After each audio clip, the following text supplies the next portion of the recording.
반갑습니다. 오랜만에 또 이렇게 만나게 돼서 너무 반갑고 좋은 것 같습니다. 오늘도 말씀 가운데 하나님의 은혜가 또 이 공동체 안에 또 우리 심령 안에 가득하기를 기도합니다. 자, 오늘 우리가 본 내용은 성경에 나오는 아주 유명한 내용 중에 하나죠. 바로 야곱이 팥죽 한 그릇을 가지고 형 에서의 장자의 명분을 사게 된 이야기죠. 내용을 보면 에서가 사냥을 하러 갔어요. 사냥을 하러 갔는데 이게 잘 잡혔는지 안 잡혔는지는 잘 모르겠어요. 근데 뭔가를 잡았겠죠. 그런데 이제 너무 오래 걸렸던 것 같아요. 그래서 피곤하고 되게 힘든 그 가운데 집에 돌아왔습니다. 그때 마침 야곱이 팥죽을 쓰고 있었습니다. 그리고 너무 배가 고팠던 에서는 동생에게 팥죽을 달라고 이야기를 했습니다. 야곱은 이제 뭐라고 얘기하냐면 형의 장자의 명분을 팔라고, 그러면 내가 팥죽을 주겠다 이렇게 얘기를 하고, 에서는 그 말을 듣고 야곱에게 장자의 명분을 주고 팥죽을 먹게 되는 이야기가 오늘 내용입니다. 여러분 다 한 번쯤은 교회 좀 다녀보신 분들은 이 내용들을 다 알고 있을 텐데, 이 내용을 통해서 여러분들은 무슨 내용을 정돈하고 계신가요? 팥죽으로 장자의 명분 샀으니까 이거 엄청 장사 잘했네, 나도 그렇게 좀 딜을 잘하는 지혜로운 사람이 되어야겠다, 뭐 이런 생각을 하면 될까요? 우리가 팥죽 이야기만 보면 29절에서 34절까지의 내용, 6절에 해당하는 내용이죠. 성경은 정말 필요 없으면 아무리 중요한 것 같은 내용이라도 한 절도 할애하지 않습니다. 네. 그런데 6절이라는 내용을 할애했다라는 것은 어떤 의미가 있는 거겠죠. 근데 그 의미가 우리도 딜을 잘해서 돈 잘 벌자, 뭐 이런 거라고 한다면 그건 아닐 것 같죠. 네. 근데 사실 이 팥죽 사건은 큰 효력이 있는 사건은 아니었던 것 같습니다. 그저 형제들이 자라면서 있었던 그냥 재미있었던 이야기 중에 하나, 요 정도쯤 됐을 것으로 생각이 돼요. 이런 거죠. 이제 어렸을 때 동생하고 이렇게 이야기하면서 막 동생한테 막 내기 같은 거 할 수 있잖아요. 내기 같은 거 하면서 야, 너가 이거 진짜 가능하면 내가 네 동생이다, 뭐 이렇게 얘기하는 거, 우리 남자 친구들 그런 거 없어요? 친구들이랑도 이렇게 놀다가 야, 이것도 불가능할 것 같은데 너 이거 하면 내가 너 형이라고 부른다, 뭐 이렇게 우리 장난할 수 있잖아요. 네. 근데 그렇게 해서 지금까지 형이라고 부른 사람은 없죠. 네. 그때 뭐 하루 이틀 정도는 형이랑 하기로 했잖아 막 이러면서 얘기할 수 있지만 지금까지 그렇게 하는 사람은 없어요. 네. 그냥 하루나 이틀, 뭐 일주일 정도 안에 다 원상복구 됐죠. 그리고 그 일로 엄마한테 가가지고 엄마, 오늘부터 내가 형이에요, 형은 이제 동생이에요, 이렇게 이야기하면 엄마가 그래 너네들이 바꿨구나 이러면서 이렇게 하는 사람은 없어요. 그렇죠? 이 팥죽 사건도 딱 그 정도의 에피소드입니다. 만약 그게 정말 효력이 있는 거였다고 한다면 이삭이 나중에 복을 주려고 할 때 에서에게 복을 주면 안 됐었죠. 효력이 있는 거였다면.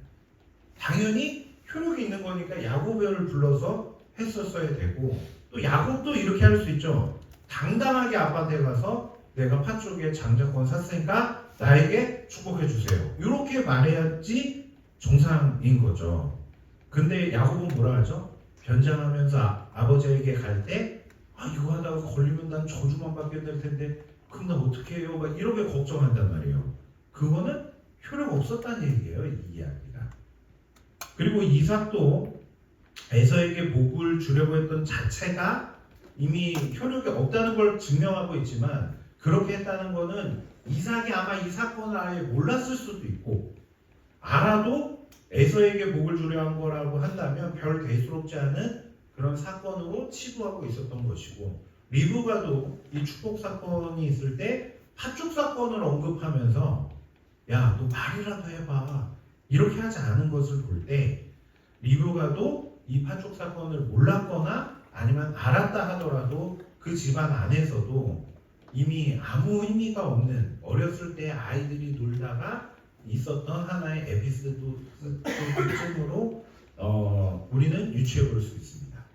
그렇다면 우리 이제 질문이 되는 거죠.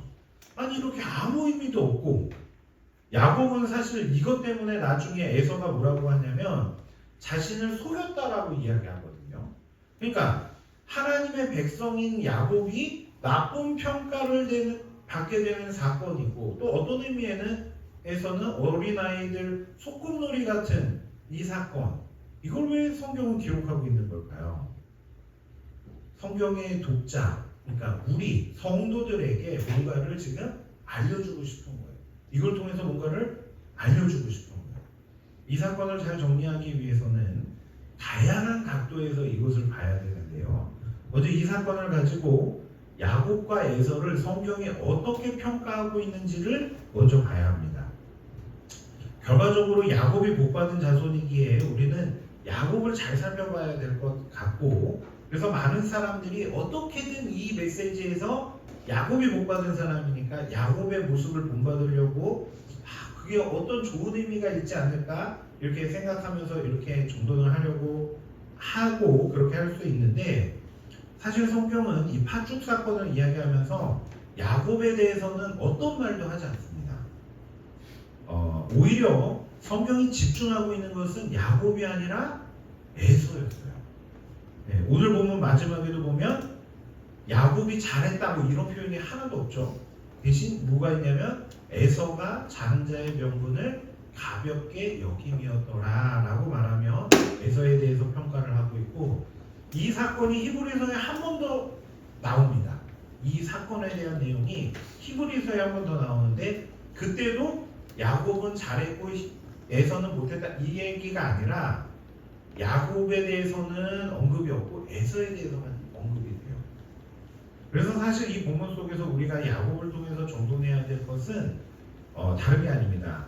야곱은 하나님의 언약이 이미 선포되었다라는 것을 알고 있음에도 불구하고 그것을 기다리고 그렇게 신뢰하지 못하면서 어떻게든 자신이 그 유익을 얻어내고자 노력했던 사람이었다.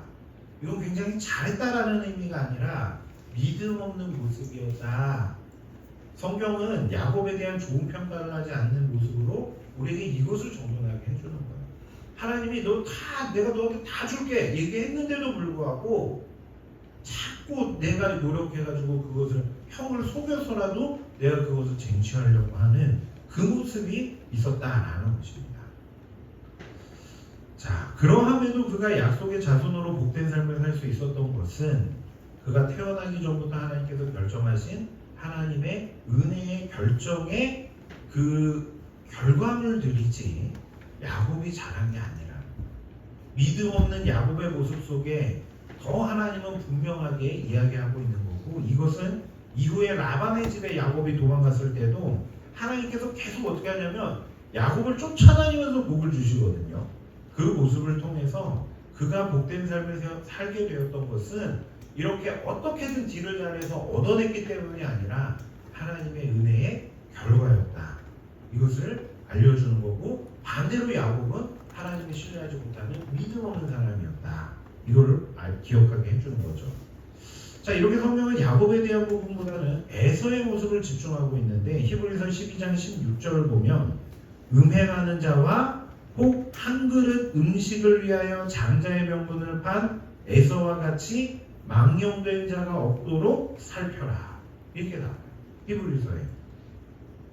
오늘 본문에 나오는 에서의 행동을 지금 신약에서는 망령된 사람의 모습이었다라고 이야기하고 있습니다.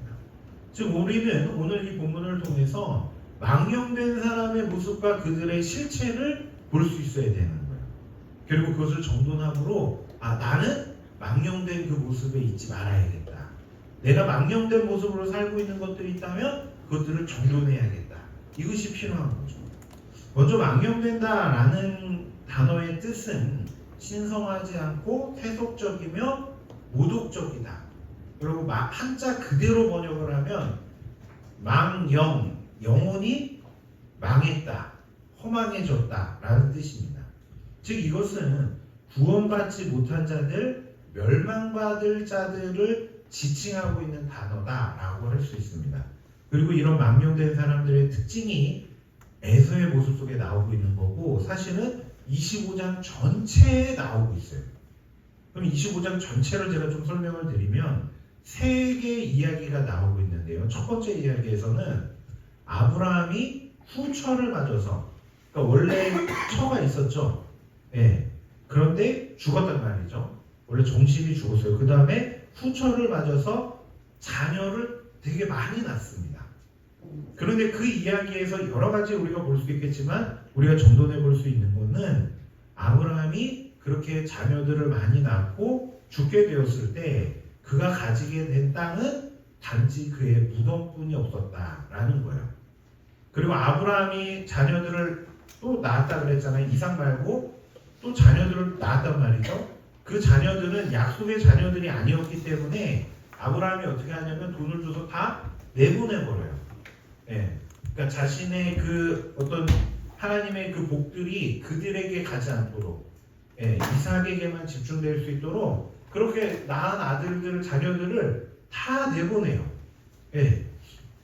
그런데 그렇게 나간 자들이 그들이 가나안 땅 주위에서 모든 땅들을 차지하고 잘 살게 되었다. 이런 내용이 나와요.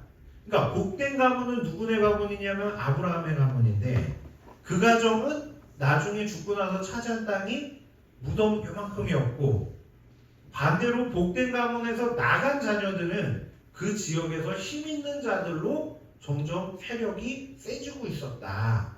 이런 내용이 나와 있는 거예요.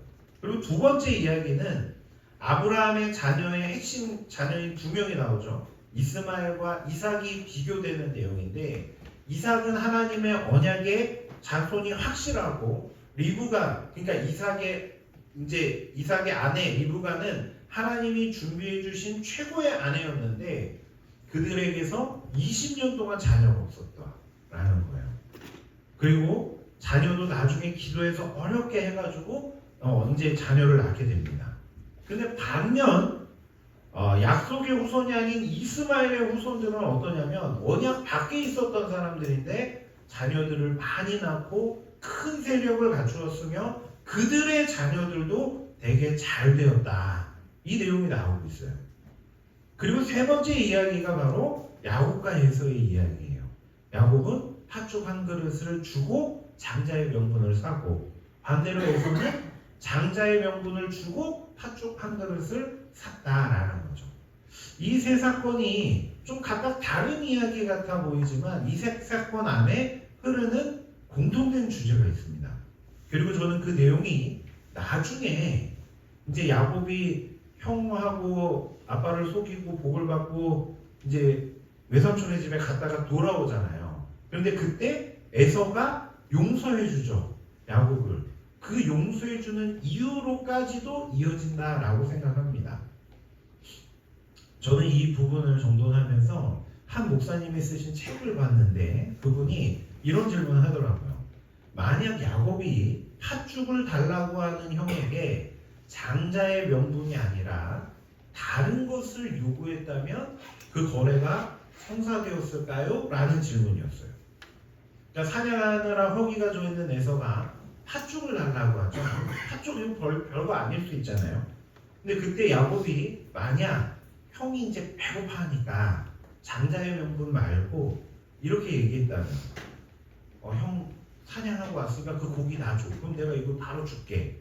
뭐 이렇게 얘기했다든지 아니면 형 무기 그거 좋아 보이는데 그 요리할 때도 좋을 것 같으니까 무기 좀 줘. 라고 했다면 아니면 돈을 요구했다면 그 거래가 성사가 되었을까요? 아무리 허기가 졌더라도 아마 에서는 이렇게 얘기했겠죠.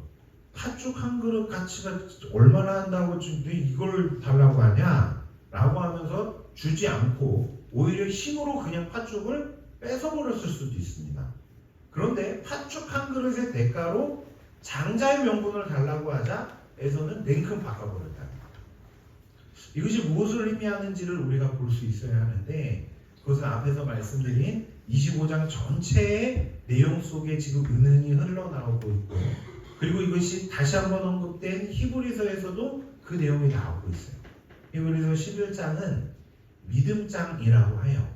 근데 믿음은 바라는 것들의 실상이요 보이지 않는 것의 증거다라고 얘기해요. 보이지 않는데 보이지 않는 그것이 실제로 있다고 여기게 만들어주는 것, 이게 믿음이라는 거예요. 그 믿음이 있는 자는 눈에 보이지 않는 무언가가 있다는 것을 알게 되고 그것을 보게 됐는데 그게 너무 소중한 것인 걸 알아서 그것을 위해 살게 되는 것이고, 믿음이 없는 자는 뭐예요? 눈에 보이지 않으니까 눈에 보이는 세상의 것들을 위해서 살게 된다라는 거예요.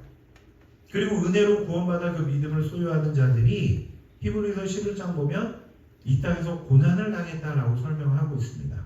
즉 믿음으로 소중한 것이 있음을 알고 그것을 보고 믿고 있는 자들은 이 땅에서 내려놓게 되는 상황들을 마주하게 되고 그리고 세상의 미움과 고통을 같이 받게 된다라는 거예요. 우리의 믿음의 선진들도 믿음으로 무언가 진짜 있다라는 것을 바라보고 확신하면서 이 땅에서 보이지 않는 것을 소유한 자로 그들에게 오는 고난을 견뎌냈다, 이렇게 이야기합니다. 반대로 세상 사람들은 그것이 보이지 않기 때문에 세상의 것을 위해서 살아갔다라는 거예요. 그리고 나서 이 내용들이 11장에 기록되고 나서 그 다음에 12장에 나오는 거예요. 팥죽 한 그릇에 장자의 명분을 판 에서와 같이 망령된 자가 없도록 살펴라.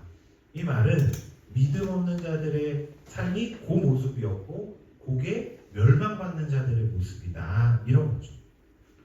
제가 조금 복잡하게 막 설명했는데 핵심은 그거예요. 믿음 없는 자들과 믿음 있는 자들의 차이가 있다는 거예요. 뭔가가 보이고 안 보이고. 그래서 하나님께서 주시는 복을 아는 자들은 그것을 위해 살고, 그것이 안 보이는 자들은 안 보이기 때문에 세상 것이 전부인 줄 알고 그것을 위해 산다라는 것입니다. 진짜 하나님께서 주시는 복을 받은 사람들은요, 믿음으로 눈에 보이지 않는, 그래서 지금 나에게 유익이 되지 않는 것, 그런 것들이라고 여겨지는 그 하늘의 복을 바라보면서 오늘을 살게 된다. 그것을 소유한 자로 세상의 것을 오히려 포기하고 고통 속에서 구차히 풀려나기를 원치 않았다, 이 이야기하는 것입니다. 실제로 지금 고통과 박해 속에서도 신앙을 지키고 있는 사람들이 있습니다. 공산국가나 이슬람 국가에서 신앙을 지키고 있는 성도들이 지금 그것을 하고 있는 거예요.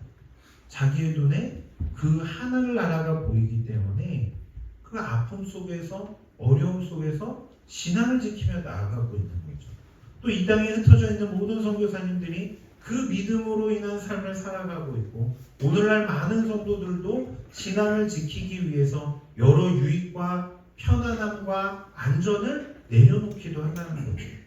반대로 하나님의 은혜 밖에 있는 사람들은 그 소중한 것이 눈에 보이지 않기 때문에 아무리 그것을 가져다 준다고 하더라도 그들의 눈에 보이지 않기 때문에, 다른 말로는 지금 나에게 유익이 없기 때문에 하나님께서 장자로 태어나게 하셨음에도 불구하고 그것을 아무런 가치 없는 것으로 여기며 살아가고, 그래서 나에게 아무리 작은 것을 요구했다 하더라도 그 가치를 산정해서 팥죽과 그걸 바꾸지 않았을 텐데 오히려 장자의 명분을 요구했기에 팥죽 한 그릇에 그것을 바꿔버리는 삶을 살게 된다라는 거예요.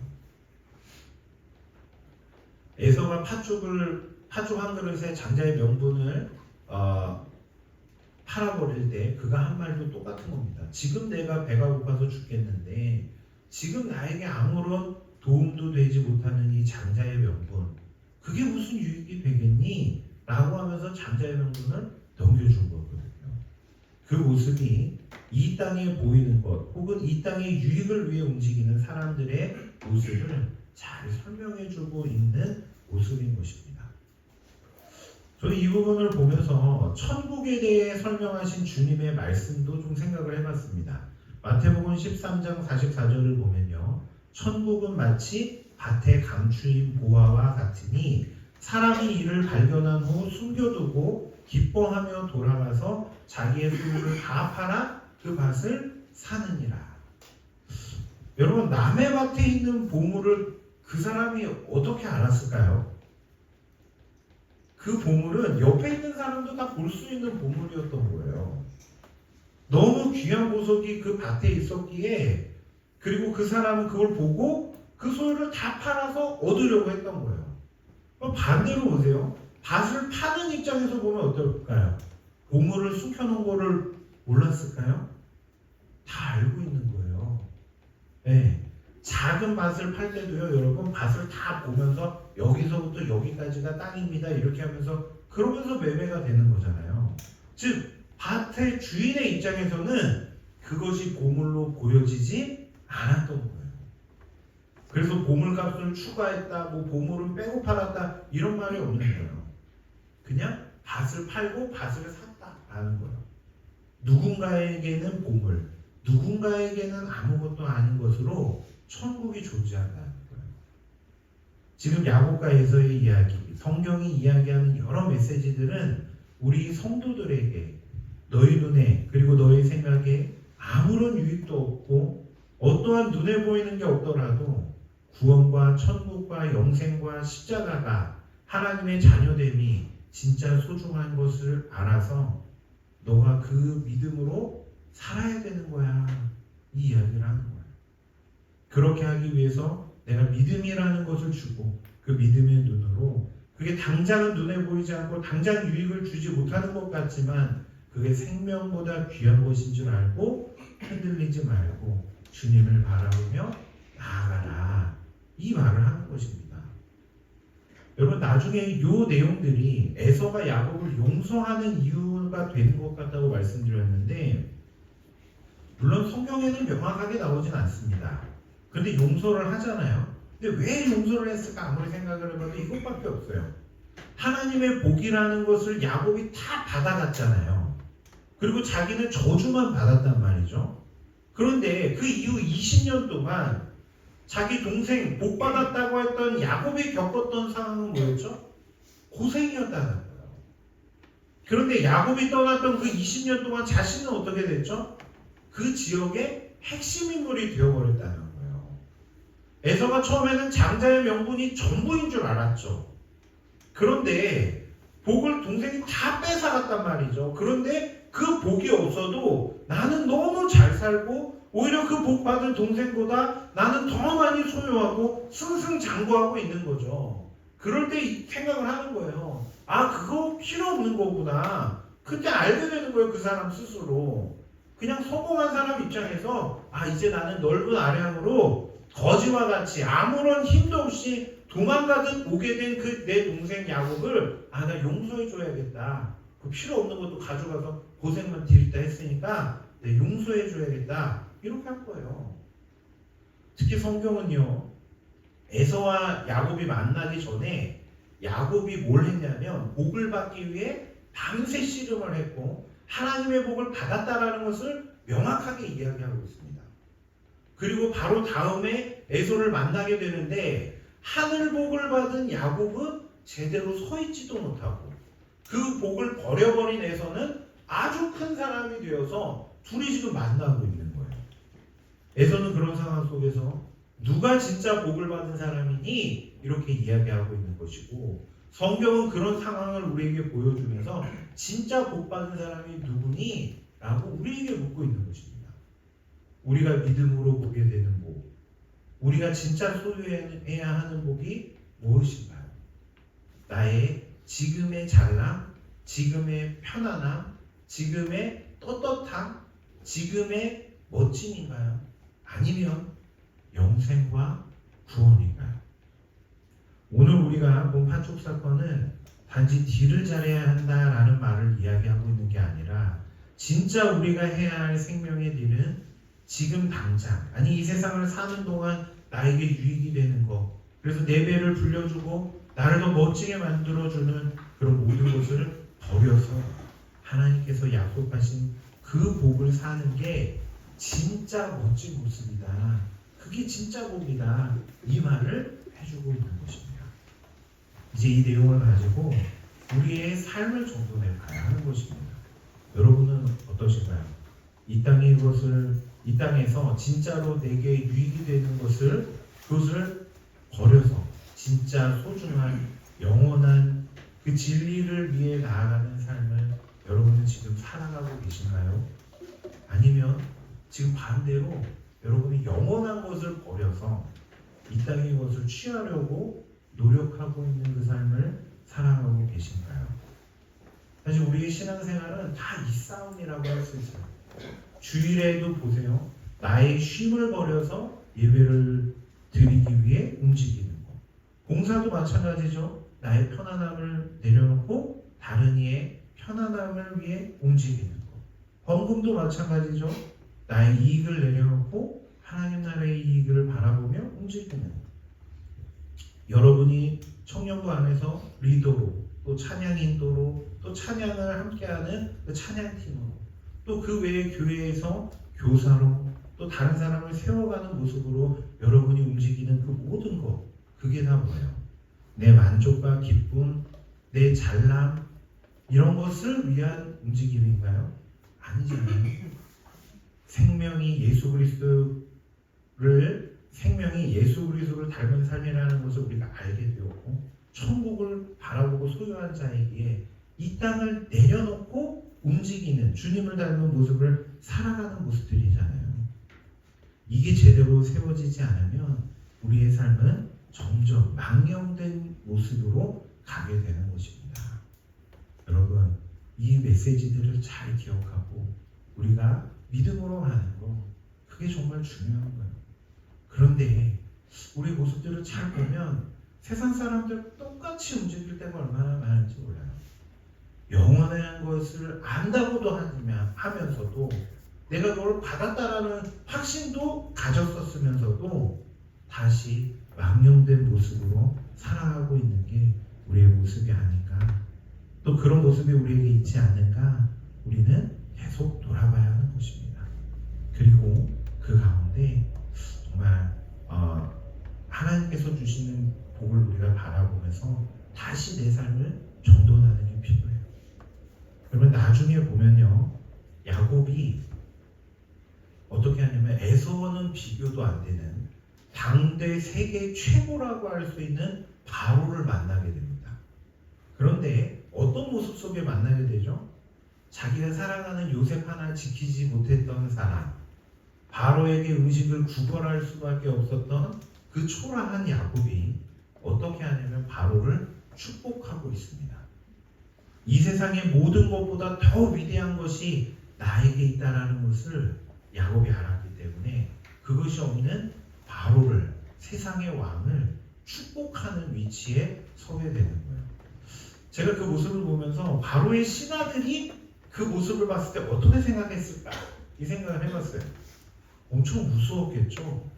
저 미친놈인가? 지가 뭔데 지금 바로를 축복하고 있어? 바로는 신의 아들, 신이잖아요. 그런데 지가 뭔데 지금 바로를 축복해? 그런 비아냥이 분명히 있었을 수 있습니다. 그런데 야곱은 바로를 축복합니다. 야곱은 그 모습으로 외치고 있었던 거예요. 하늘 복을 소유한 내가 더 복된 사람이다. 이걸 선포했던 거예요. 세상이 우리를 초라하게 만들고 힘들게 하고 또 세상을 쫓아가는 우리의 생명을 쫓아가는 우리의 삶을 세상은 조롱하고 우리를 흔들 수 있습니다. 그런데 여러분, 그때 우리가 바라봐야 될 것은 예수 그리스도밖에 없는 거예요. 내가 소유하고 있는 천국을 바라봐야 되는 거예요. 영생을 소유한 자임을 확신해야 되는 것입니다. 그리고 그것이 나에게 있음을 알기에 이제 양보해주고 내려놓아주고 덮어주는 그 사랑의 모습으로 이것이 정말 더 복된 것이다 라는 그 메시지를 세상을 향해 여러분이 선포해야 하는 것입니다. 그것이 믿음으로 이 세상의 끝을 보고 천국을 소유한 자로 사는 성도의 바른 모습인 것입니다. 우리 이 시간 좀 생소할 수 있는 찬양인데 그날이라는 찬양, 우리 가사를 생각하면서 우리 같이 찬양했으면 합니다.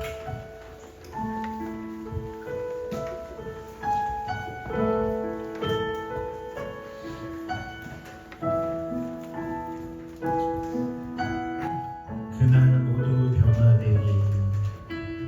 그날 모두 변화되리.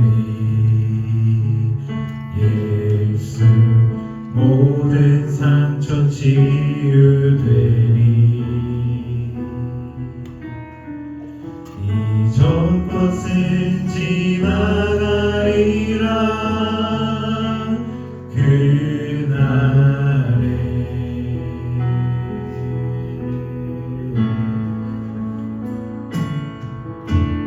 그날 모두 알게 되리. 예수 모든 답을 얻게 되리. 모든 걱정 사라지리.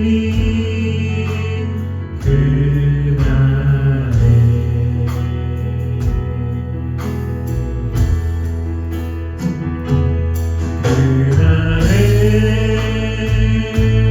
천국에서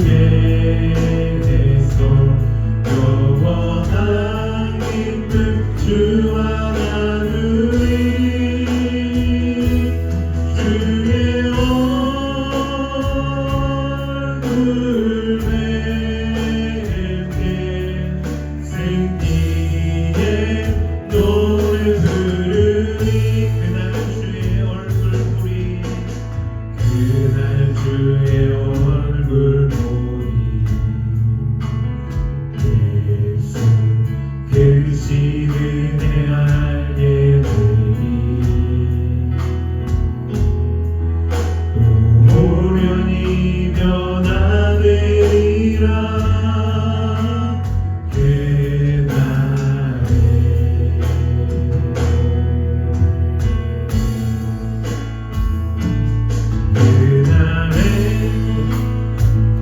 되리라. 예수 모든 고통을 끝나리. 찬란한 주 영광 보리라. 그날에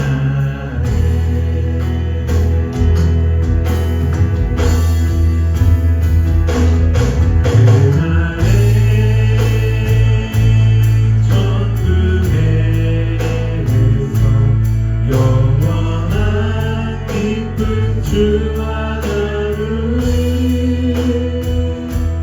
주의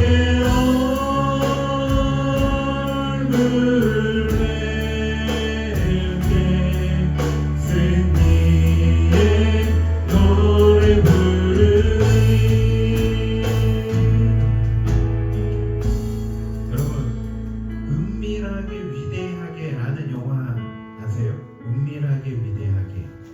김수현이라는 이제 주인공이 나오죠. 멋진 남자가 나옵니다. 근데 그 영화에서는 바보의 역할을 하면서 나옵니다. 그런데 원래 그 사람은 바보가 아니죠. 북한에서 2만 대 1의 경쟁률을 뚫은 최고의 엘리트 요원이었습니다. 하지만 그는 북한에서 보는 간첩이었기 때문에 그것이 들키지 않기 위해서 그는 바보처럼 지내면서 자신의 비밀을 감추고 그 사명을 이루어가면서 생활을 합니다. 이 영화뿐만 아니라 비밀을 간직하며 오늘을 그 비밀과 자신의 역할을 지키는 그 일을 감당하고 있는, 그래서 자신이 있는 곳에서는 멸시와 천대를 당하지만 그 일들을 다 감당하면서 살아가는 사람들의 모습이 담긴 그런 영화나 드라마들이 많이 있습니다. 그 비밀 자체가 바르고 중요하기 때문에 그들이 그렇게 했던 것이 아니라 그에게 있어서 그것이 가장 중요하다고 여겼기 때문에 그 일들을 견뎌냈다라는 거예요. 여러분에게 천국의 비밀, 구원의 소망은 어느 정도의 의미가 있으신가요? 잠깐의 힘듦에 내 신앙을 버리고 혹은 타협하고 내 편한 대로 거룩한 삶을 해석할 정도로 작은 가치가 있는 겁니까? 아니면 그 어떤 것과도 바꿀 수 없는 가장 소중한 그 가치를 가지고 있는 건가요? 하나님은 우리에게 허락한 모든 삶을 통해서 사실 그 질문을 계속 하시는 거예요. 너에게 천국은 어떤 것이니? 다른 사람 다 볼 필요 없고요. 내가 어떻게 생각하는지만 정돈하면 되는 거예요. 여러분에게 천국 소망은 어느 정도의 가치가 있는 건가요? 수많은 기독교의 역사 속에서 우리 신앙의 선배들은 그 천국의 비밀과 구원의 복음이 나의 생명을 내놓을 정도로, 아니 나뿐만 아니라 내 가족들이 다 카타콤에 들어가서 빛을 못 본 채 평생을 살게 돼서 1m 정도밖에 크지 못하게 돼도, 그렇게 힘든 삶을 살게 될지라도 그것을 능히 감당하고 넉넉히 감당할 것으로 만들어버린 그 소망이었다라는 것을 우리는 기억해야 되는 것입니다. 그리고 이제 그 하나님의 질문이며 동시에 우리의 고백이 이제 우리에게 앞에 다가온 거예요. 저 여러분에게, 그리고 우리 성황교회에 이 믿음의 고백이 있었으면 좋겠어요. 주님, 내게 있어서 십자가는 팥죽 한 그릇으로 표현되고 있는 이 땅의 유익, 지금 내 목숨을 유지하는 데 필요한 어떤 것, 세상 사람들이 소중하게 여기는 돈, 명예, 인기, 인정보다 더 큰, 그리고 가장 소중한 가치입니다라는 이 고백이 우리에게 있어야 한다는 거예요. 그리고 그것이 있다면 여러분, 이제 여러분의 모든 삶 속에서 내려놓음으로, 섬김으로, 배려로, 나눠줌으로, 덮어줌으로 여러분이 가지고 있는 것이 가장 소중하다라는 것을 이제 선포하며 나아가시기 바랍니다. 그 모습이 우리에게 있어야 할 거룩한 모습인 것입니다. 우리 이 시간 잠깐 기도했으면 합니다. 하나님, 내가 구원의 그 복음을 소유한 자로 오늘을 믿음으로 살아가게 하여 주옵소서. 내게 맡겨진 그 사명과 신앙생활을 대함에 있어서 이 십자가의 복음을 귀히 여기는 그 믿음으로 내 것을 내려놓는 사랑의 삶을 내 삶에 채워가게 하여 주옵소서. 우리 이 시간 말씀을 기억하며 함께